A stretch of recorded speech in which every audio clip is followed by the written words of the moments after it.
Hi everyone, welcome to my very first travel vlog. ဒီ vlog လေးကတော့ကျမရဲ့ပထမဆုံး travel vlog လေးပဲဖြစ်ပါတယ်။ဒီလေးတော့အရှင်ခုန်နေပါတယ်။ vlog လေးကတော့ China trip လေးကိုအမှတ်တရအနေနဲ့ရိုက်ထားတာပါ။အကုန်လုံးနဲ့လည်းမျှဝေသွားပါမယ်။ဒီ trip လေးကတော့ညီမတော်တော်လေးနေမကောင်းတဲ့ကြားထဲကနေပြီးတော့ဆေးတွေသွင်းပြီးတော့အားတင်းပြီးသွားတဲ့ trip လေးမို့လို့ပို့ပြီးတော့အမှတ်တရရှိနေတဲ့ trip လေးဖြစ်ပါတယ်။ကဲနောက်ဆုံးတော့အရန်ကုန်မှာသွားချင်တဲ့မြို့လေးဖြစ်တဲ့ဂျုံချင်းမြို့လေးကိုရောက်ပါပြီ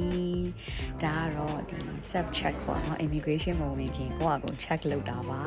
။အခုကတော့ immigration နဲ့အကုန်လုံးဝင်ပြီးသွားပြီဆိုတော့အရန်လေးပျော်နေပါတယ်။ဂျုံချင်းမြို့ကိုစပြီးတော့လက်ပတ်တော့မယ်ပေါ့နော်။အခုကတော့ဂျုံချင်းလေဆိပ်ကနေထွက်ပြီးတော့ညစာသွားစားတာပေါ့နော်။ပထမအဆုံးတရုတ်ပြည်မှာစားတဲ့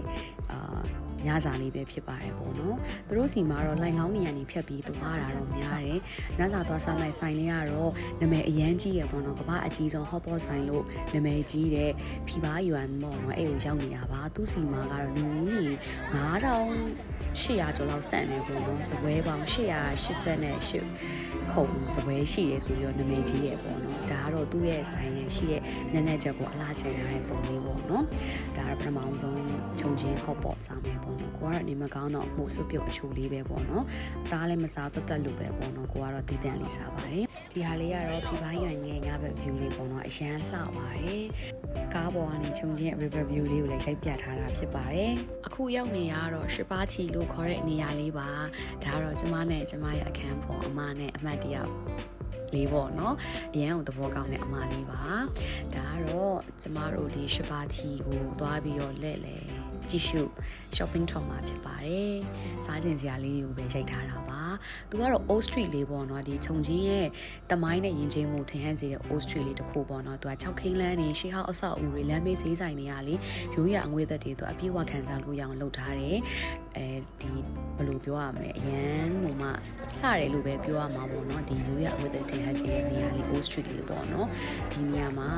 ဓာတ်ပုံလေးရိုက်လဲလှတယ် shopping ထွက်လဲစားစရာလေးအရန်စုံနေပေါ့ဒါကတော့ရွှေဆိုင်လို့ပြောရမှာမသိဘူးမေ့သွားတယ်ပေါ့နော်ဘာဆိုင်လဲမသိဘူးသူတို့ဒီ tourist attraction ရအောင်သူတို့အရန်လုပ်ထားတာပေါ့နော်ဟိုအထဲကိုဝင်ကြည့်ရဲ့အချိန်မှာလည်းအထဲမှာလည်းလှတယ်ဒါကတော့ဘာမှမဝင်ပဲနဲ့ခဏဓာတ်ပုံရိုက်တာပေါ့နော်မြင်သမျှကတော့ဓာတ်ပုံရိုက်ပြီးတော့မှတ်တမ်းယူပါတယ်မှတ်တမ်းယူပြီးတော့ဆက်ပြီးတော့ရှောက်ကြည့်ပါတယ်ဒီရှစ်ပါးချီရလေးထူးခြားတာတစ်ခုကတော့တစ်ဖက်မှာတော့ခင်မီအဆောက်အဦတွေရှိတယ်တစ်ဖက်မှာသူရှေးဟောက်လမ်းလေးပေါ့နော်သူကခြုံချင်းရဲ့ဒီအတိတ်နဲ့ပြည့်စုံတောင်တနေရာထဲမှာမြင်ရတယ်လို့မျိုးလေးသူက vibe လုပ်ထားတာပေါ့နော်ဒါကတော့စားကျင်တာလေးရှောက်ရိုက်ထားတာပေါ့နော်ဒီ Old Street ပေါ်မှာရှိတဲ့နေရာလေးတွေပေါ့နော်အမှတ်တရအနေနဲ့မှတ်တမ်းယူထားတာဖြစ်ပါတယ်